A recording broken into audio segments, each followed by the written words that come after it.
खबर है दमोह से, जहां पर किसान ने पटवारी का कॉलर पकड़ लिया और फिर पटवारी को पकड़कर खींचते हुए तहसील ऑफिस ले गया। मुआवजे की राशि की लिस्ट में नाम न जोड़ने से किसान नाराज था।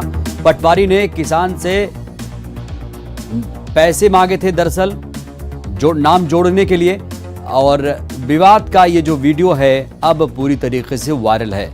तो दमोह से आप ये तस्वीर देख रहे हैं, किसान ने किस तरीके से एक पटवारी का कॉलर पकड़ लिया और कॉलर को पकड़कर सीधे वो तहसील कार्यालय ले गया, और इस दौरान सब उसे देखते रहे। और इस दौरान जो पटवारी था वो बिल्कुल बेबस नजर आ रहा था।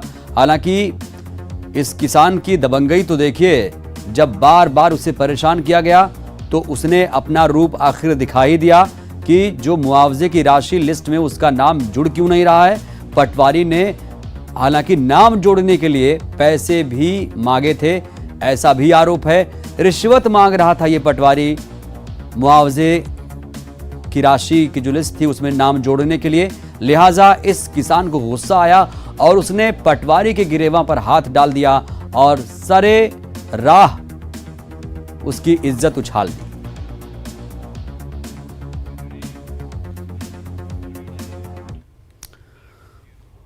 और अब बात करते हैं रायपुर की, जहां आज से राष्ट्रीय आदिवासी नृत्य महोत्सव का आगाज हो चुका है। कांग्रेस सांसद राहुल गांधी भी इस समारोह में शामिल हुए। राहुल गांधी का सीएम बघेल ने शानदार स्वागत किया। देश दुनिया के कलाकार इस आदिवासी नृत्य महोत्सव में पहुंचे हुए हैं। 6 देशों के कलाकार इसमें अपनी कला का जादू बिखेर रहे हैं।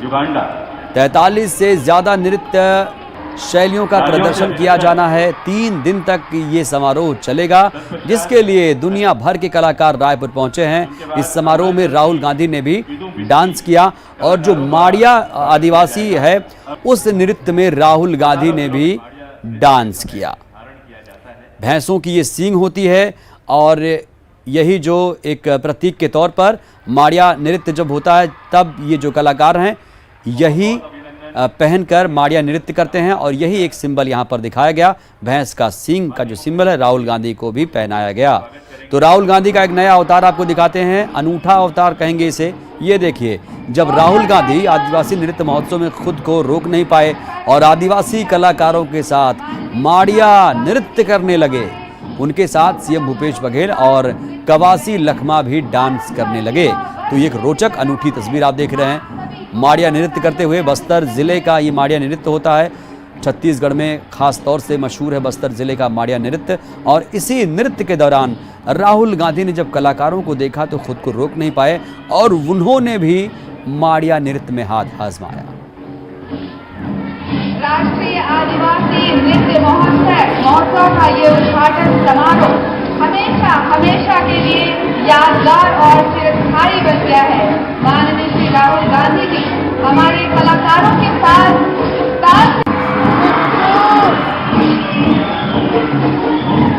जोरदार तालियां मंच पर हमारे मुख्य अतिथि माननीय श्री राहुल गांधी जी हमारे लोक कलाकारों के साथ नृत्य कर रहे हैं। भारत का युवा वर्ग नृत्य कर रहा है। आप सभी जोरदार तालियों से अभिनंदन करें।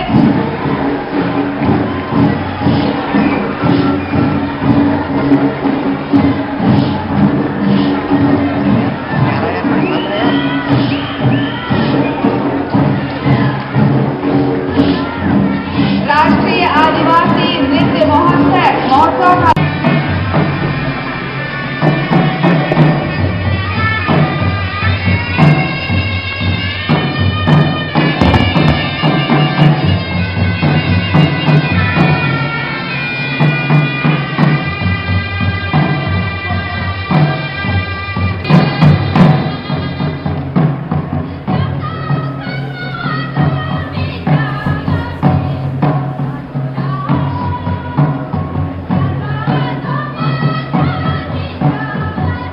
MiG-27 की भारतीय वायुसेना में 4 दशक के सुनहरे सफर के बाद MiG-27, जिसे बहादुर नाम से जानते हैं, आज अपनी आखिरी उड़ान भरा।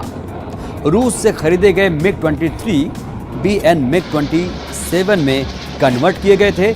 इसके बाद फाइटर विमान की सबसे पहली स्क्वाड्रन जोधपुर एयरबेस में बनी।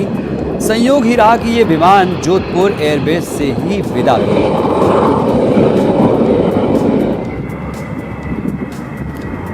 करगिल के युद्ध में भारत के लिए ब्रह्मास्त्र साबित होने वाला फाइटर एयरक्राफ्ट MiG-27 अब इतिहास बन चुका है। आज इसके 7 एयरक्राफ्ट के स्क्वाड्रन ने जोधपुर एयरबेस से अपनी आखिरी उड़ान भरी और इस तरह ये इतिहास में दर्ज हो गया।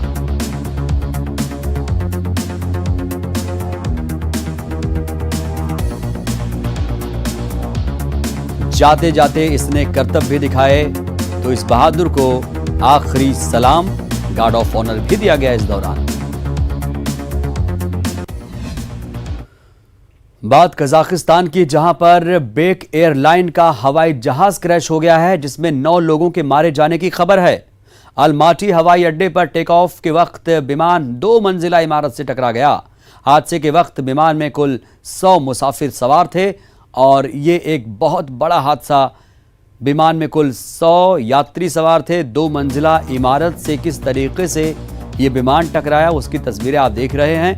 कजाकिस्तान में बड़ा विमान हादसा हुआ है जहां पर कई लोगों के मारे जाने की खबर है। हालांकि 9 लोगों के मारे जाने की पुष्टि हो चुकी है।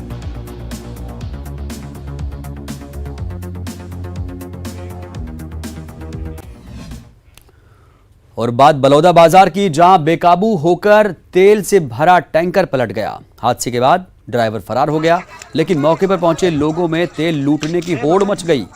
तस्वीरों में आप देख सकते हैं कि कैसे छोटे छोटे बच्चे भी तेल लूटने की होड़ में शामिल हुए। हालांकि ये खतरे से खाली नहीं था। थोड़ी सी लापरवाही से आग लगने पर हालात भयानक हो सकते थे, लेकिन इन लोगों ने इन सब बातों को धता बताते हुए अपने लूटने में वो मशगूल हो गए। वो इस तेल को लूटने में इतने मसरूफ़, इतने बिजी हुए कि उनको इन सब बातों का ख्याल ही नहीं रहा। और बड़े तो बड़े बच्चे भी तेल लूटने में शामिल थे। तो बेकाबू होकर जब ऑयल से भरा टैंकर पलटा तो किस तरीके से बलौदा बाजार में तेल लूटने की होड़ मची, वो तस्वीरें आप तक पहुंचा रहे हैं।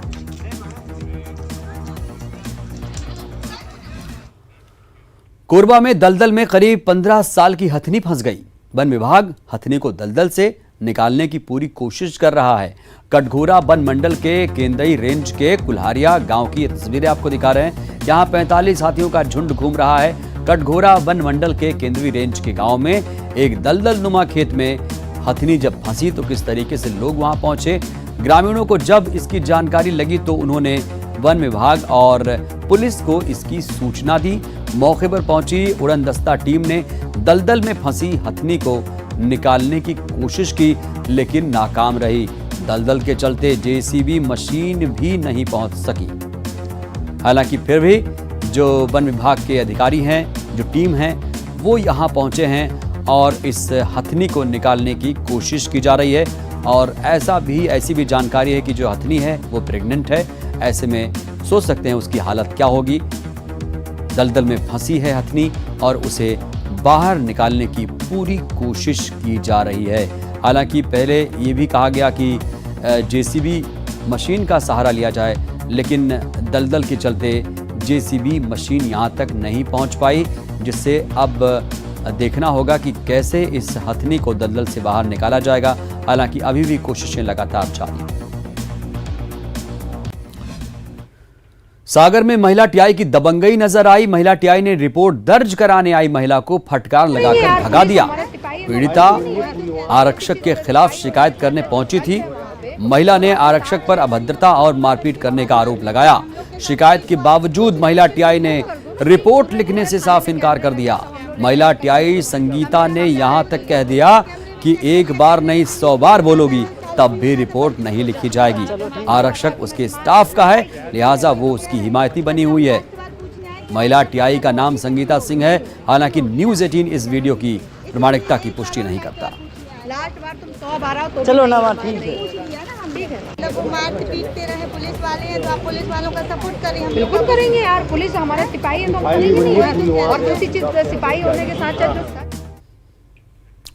और अब बात मंदसौर की, जहां कुख्यात अंतर्राष्ट्रीय तस्कर मोहम्मद शफीक के भाई मोहम्मद अयूब के आलीशान बंगले को पुलिस और नगर पालिका प्रशासन ने ध्वस्त कर दिया। ये देखिए, अंतर्राष्ट्रीय तस्कर मोहम्मद शफी का भाई मोहम्मद अयूब 2011 से फरार है।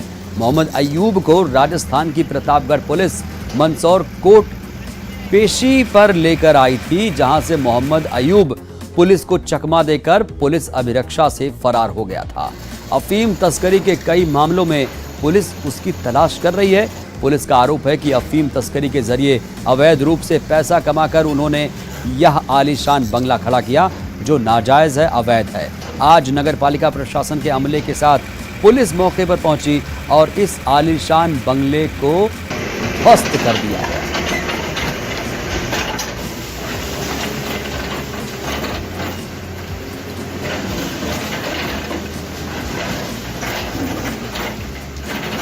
भूमाफिया पर लगातार प्रशासन की सख्ती जारी है। मंदसौर से आप तस्वीर देख रहे हैं। और राहुल गांधी रायपुर पहुंचे हुए हैं, मीडिया से मुखातिब हो रहे हैं। चलिए सीधे आपको सुनवाते हैं। फैक्ट्रियां बंद हो गई, सिंपल इकोनॉमिक्स है, इसमें कोई मुश्किल बात नहीं, मगर ये प्रधानमंत्री को मतलब शायद समझ नहीं आ रही है। या Sir, the Union Home Minister and the Prime Minister say there is no relation between NPR and NRC. What do you have to say to that? देखिए, चाहे एनआरसी हो चाहे एनपीआर हो, ये हिंदुस्तान के गरीब लोगों पर एक टैक्स है। आप नोटबंदी को समझिए, नोटबंदी हिंदुस्तान के गरीब लोगों पर एक टैक्स था। बैंक में जाइए, पैसा दीजिए, अपने अकाउंट से पैसा नहीं निकालिए और पूरा का पूरा पैसा वहीं 15-20 लोगों को। ये भी बिल्कुल वही चीज है। जाइए, अफसर के पास जाइए, गरीब आदमी जाएगा, अपने कागज दिखाइए, रिश्वत दीजिए, आपका नाम थोड़ा गलत है तो रिश्वत दीजिए। करोड़ों करोड़ों रुपए हिंदुस्तान की गरीब जनता के जेब में से निकालकर उन्हीं 15 लोगों के जेब में जाएंगे। ये है So you're worried सच्चाई। about the cost that it will cost. I am saying that it is an attack on poor people. It is an गरीबों पे ये आक्रमण है, सीधी सी बात है। अब गरीब व्यक्ति पूछ रहा है कि भाई हमें रोजगार कैसे मिलेगा। अर्थव्यवस्था पहले 9% पे ग्रो करती थी, अब 4% पे आ गई है, वो भी नए तरीके से नाप रहे हैं। अगर हमारे तरीके पुराने तरीके से नापो तो 2.5% पे पहुंच गए हैं। तो गरीब जनता पूछे, भैया आपने हमारी जेब से पूरा पैसा निकाल दिया, मार दिया आपने हमें, मगर हमें क्या मिला। और छत्तीसगढ़ उदाहरण दे रहा है, एग्जाम्पल बन रहा है। अच्छी बात है, थैंक यू। छत्तीसगढ़ सरकार को कितना नंबर देंगे आप? Sir, भैया देखिए, मैं नंबर नहीं देता हूं। आप काम कर देखिए, समझिए, देखिए, नंबर जनता देती है। मेरा काम नंबर देने का नहीं है। मेरा काम अगर मैं थोड़ा सरकार को जनता की आवाज सुना सकूं, किसानों की बात सुना सकूं, तो वो मेरा काम है। बट नंबर देना राहुल गांधी का काम नहीं है, नंबर देना छत्तीसगढ़ की जनता का काम है। Thank you. तो राहुल गांधी को आपने सुना, नंबर देना जनता का काम है। उन्होंने यहां पर अर्थव्यवस्था पर चिंता जाहिर की, केंद्र सरकार पर हमला बोला, वहीं पर लगे हाथ छत्तीसगढ़ की भूपेश सरकार की पीठ भी थपथपा दी।